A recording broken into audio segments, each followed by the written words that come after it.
Well, would you look at that? The fence is back. And that must mean only one thing.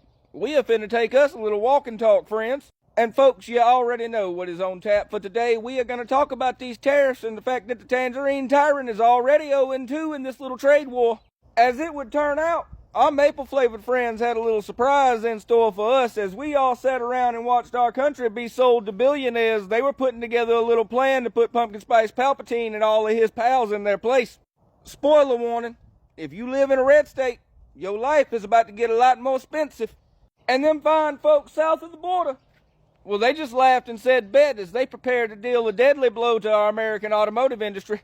I feel like the Fanta fascist has forgot he was one of the key people who made it possible for all this south of the border car production. And before one of the Coppertone cowards, cadre of cronies, hops in my comment section to tell me there's no way their God King could have saw these price hikes coming, I can prove you wrong. You see, my not-so-good friend, Mayo Sapien Mao left exactly one little exception in his sweeping 25% tariffs. He only put 10% on energy. But Mr. Bartender, why would he only put 10% on energy instead of the full 25? Well, once again, you have landed on a good question, ongoing made-up patron. Give me just a second, I'm gonna get to it. You see, friends, by only tariffing energy by 10%, it absolutely shows they know the price hike is coming and the average red state cannot afford a full 25% increase.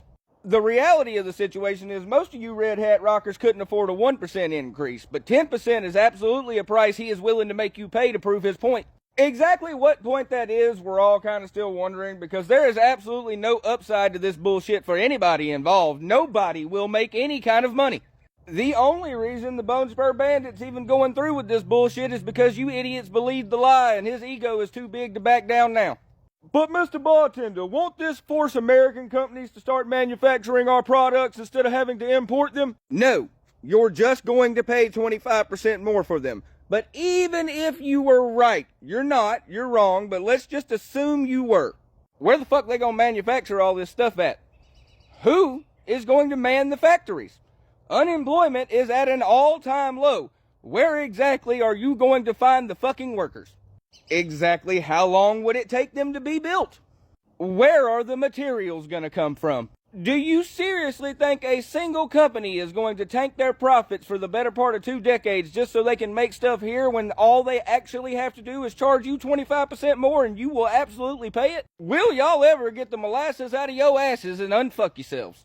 Find out on the next exciting episode of Our Country is Being Brought to Its Knees by a Con Man in the middle of a coup and y'all are clapping for it. Anyways, that's going to be my rant for the day. Honestly, it speaks for itself. If you made it this far, do me a favor and hit them buttons, maybe even consider becoming a member. If not, that is perfectly okay. You have you a wonderful day. Keep the motherfucking boots out of your motherfucking mouth, and remember that the golden rule will always remain. Yeehaw, fuck the law. I love y'all. I'll see you down the line.